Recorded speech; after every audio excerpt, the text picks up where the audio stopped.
a esta ley de subsidio pretendida por los labriegos. De hecho, la movilización de los campesinos nuevamente hacia nuestra capital guardaba estricta relación con este asunto que venía postergándose hace tanto tiempo en el Congreso de la Nación. Ricardo Roa tiene detalles de esta información. ¿Qué fue lo que resolvió finalmente el Congreso y qué es lo que dijeron los campesinos al respecto? Ricardo, adelante, por favor. Muy buenas tardes, Jorge.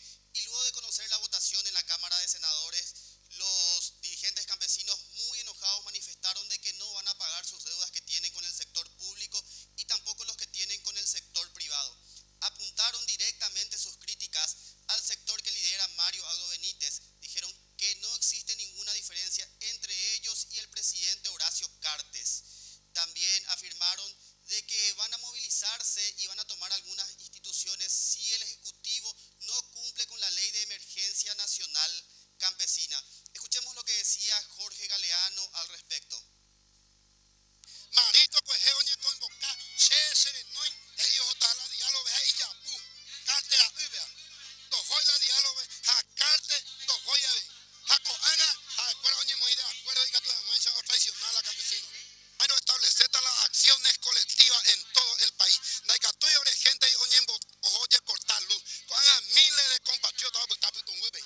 Va ese copagata y ande, va ese copagata y cuenta, va ese en estado de miseria. Jaupea con Daikatu y no es considerado, no oye cortar, Jaupea es cómplice Mario Aldo Benítez, Horacio Cartes y su equipo.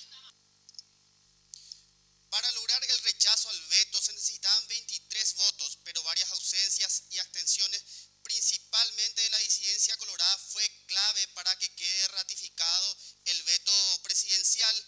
Varias críticas se realizaron durante la sesión al gobierno. Escuchemos.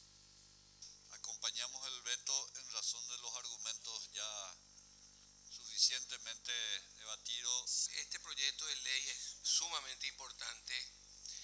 Hemos sancionado acá en el Congreso, tuvo sanción, ¿verdad? Ambas cámaras, y lamentablemente fue vetado por el Poder Ejecutivo. De que desde el Ejecutivo la cartera del Ministerio de Agricultura, cuando estaba en manos de Gatini, o por un gañá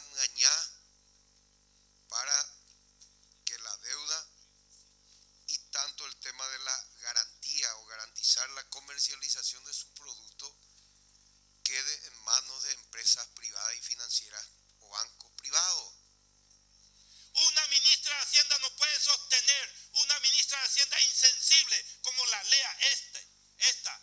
No puede decir que este costo era de 3.200 millones de dólares.